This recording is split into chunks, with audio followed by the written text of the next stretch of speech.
We promise this is the last talk on pleasure and pain for now anyway.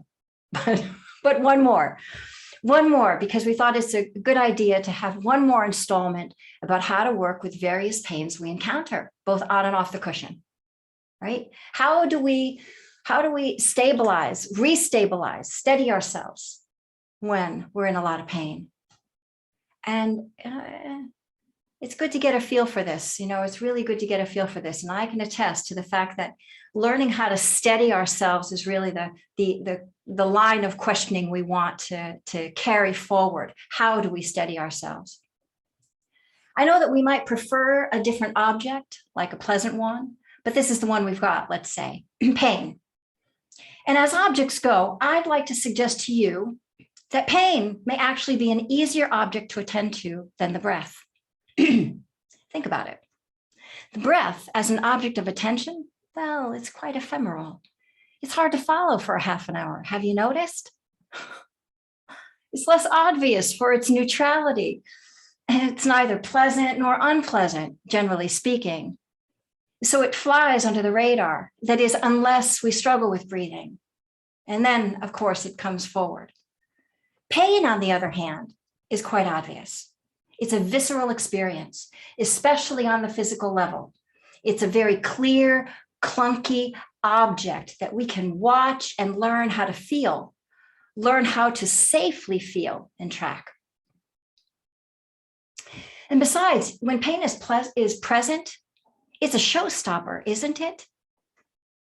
It's a very strong object, but we can use this.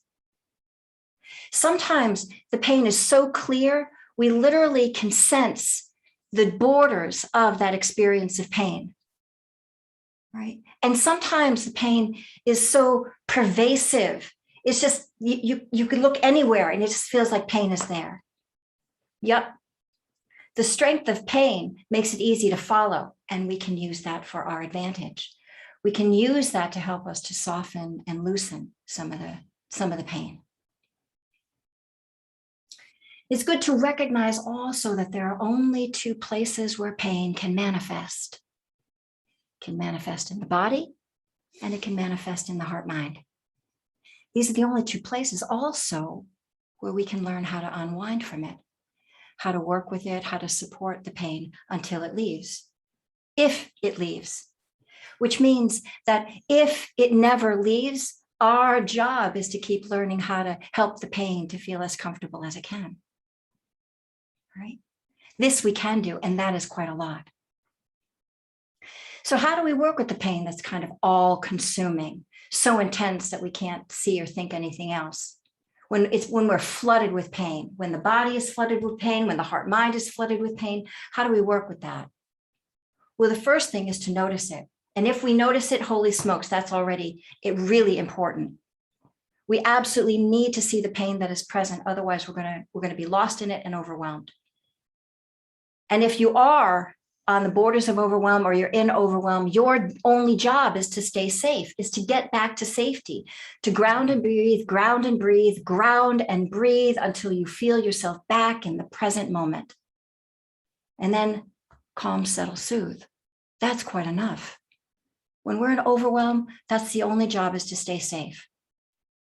But if you are ready, if you can handle staying a little present to the pain, well, the beauty of it, again, is that it's a clear marker. It's observable, palpable. It's a sign that something is wrong, and we can follow that.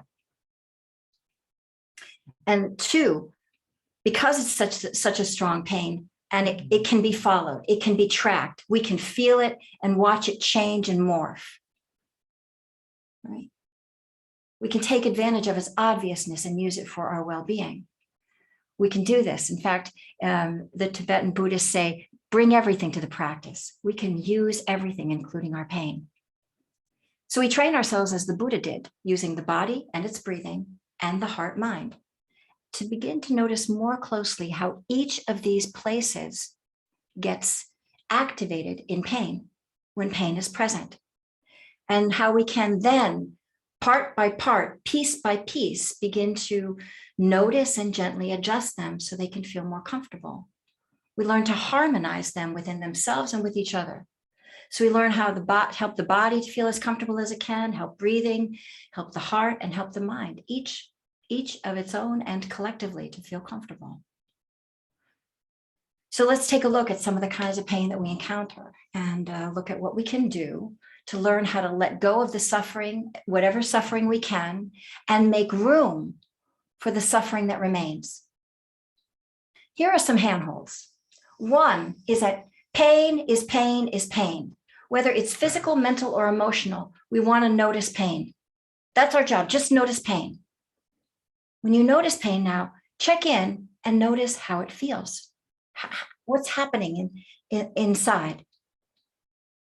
When I have a migraine, I will check in. I'll check in with the body and I'll see how the body's doing. And then I'll see how breathing is doing, and I'll check and see what my attitude is like. And I'll also notice where my attention is. Often what I notice is that when my head is in pain, my attention whirlpools there if I don't deliberately move it somewhere else. And so what I'll deliberately do is I will deliberately scan the whole of the body and notice, say, the torque of my neck or my mouth, or the pull in my eyes, or the torque in my torso, or how my shoulders want to curl in and up when I'm in pain. Well, these are very clear things that I can notice in the body. And then I'll turn to breathing and I'll notice that the breathing is thin and shallow, often a little faster, and that I can't even feel the rise and fall of the breath. It's sort of, it's more indiscreet than that. It's more non-existent. And that the breath is very central. It's very shallow, but it's very localized right here. And when I look at the heart mind, I notice that I'm not happy. I may not be sad, but I'm not happy. And there's often like a little mild resistance, like a kind of bracing against the pain. Sometimes the thoughts are already negative, or I can notice that there's a deliberate trying to not go negative. Or I can see that my thoughts are starting to go critical and getting more judgmental. I look around and this isn't right and that isn't right, and just right doesn't feel good. Or I notice that I'm fearful, especially if the headache has been around for a while.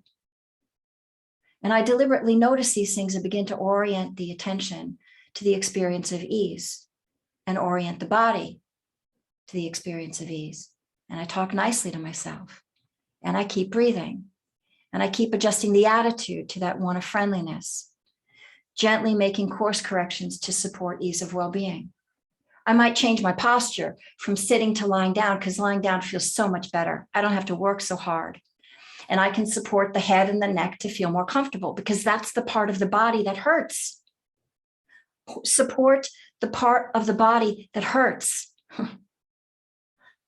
And then again, and I might, like sometimes I'll do for headaches, I'll also sometimes lay in a child's pose. I'll be sitting on the floor and I'll put my head against the bed, just so I don't have to work at holding the head up. I'll keep breathing and adjusting and to support the breath also to feel full, especially when I'm lying down. I'll feel the breath coming in and I'll try to support it to open up the interior, because it's been collapsed down in that migraine, in that contraction around the migraine. And so I'll try to breathe and open up the interior. And I'll even try to imagine breathing in like a lovely fragrance, because that also allows the breath to soften a little bit, right? Or I might, feel the coolness of the air, or imagine my uncle sitting next to me, or go outside, or imagine being outside and feel the freshness of the air. And so now I'm giving attention to the freshness of the air, or the fragrance, or some quality that feels soothing. That's key. That's key. And I keep feeling into this body as it's lying there, because I want to keep letting the body settle into more comfort. Keep feeling in the refreshingness of the air, letting things unwind. And I might imagine that the breath is almost kind of caressing inside. And then I gently turn to the attention, and I notice again that the attention is still sharp. It's still kind of, I'm paying attention, that little harshness of paying attention. And I'll try to soften that a little bit. Look as if my uncle were looking at me. Or feel the space around my body so that my body, as my body softens, I can feel the heart kind of soften. And I might imagine my mother caressing my temples, which is what she did when I was a kid and I had a migraine. Or imagine again, just that I'm, lying on the couch and I can feel how the sofa is just holding my body, and I'll rest in that holding, because that's what the heart wants. It wants to feel held. It wants the body to feel held. And then I'll gently turn and see where the attention is. And I'll keep noticing how the attention wants to go and stay with the pain. But I very, very deliberately and gently keep bringing the attention back to the raw felt experience that's happening in here. I keep the attention out of the narrative, out of kindness. Because if I go to the narrative, I'm immediately going to go down the rabbit hole of pain and of why me and of the suffering related to that. Right? The mind wants to obsess about that. So I want to give it something to keep holding on to. So I keep gently, very clearly, firm orientation toward comfort and ease in the body, the breath, the heart, and the mind. Now that is what attention is paying attention to. Likewise, if I'm upset and tweaked out in a story, I'm upset and in a spin cycle of my emotions, the same thing. I'm going to run through and check each domain. How is the body feeling? How has the body gotten tight because of that storyline? And I'm going to soften and open up the body, reset that body. I'm going to feel breathing and notice how the breathing has gotten thready or it's collapsed, or it's shallow, or it's rapid. And I'm going to try to soften breathing and open up breathing. And then I'm going to adjust the attitude and see, oh my, can I feel for that quality of friendliness? Not Susan paying attention to that, but that quality of friendliness, as if my uncle were with me. What would he be saying to me? And I'm going to keep noticing the attention wanting to go over here to the storyline and gently keep inviting it back here, because that's what my uncle would do. He'd say, no, not now, darling. Let's like smooth it out here, and then we'll figure out what needs to happen. We'll just keep adjusting. But if we keep looking at those 4 places, what that does is that gives us more latitude. And believe me, when we're in pain, we need latitude. What can we do with each of those places to help them to feel a little bit more comfortable, given what their starting point is? We can do that. We can do that. And we can still understand that even though pain is pain, the experience of pain is very different, right? A migraine is different than just recovering from hip surgery, than is different from the pain of grief or the pain of depression or the pain of being separated from those that we love. These are different pains. What does each domain need given that pain? What's possible? What's possible to help it to feel more comfortable? Give it the support it needs. That's the harmonizing that we're going for. That's what harmonizing is. All right?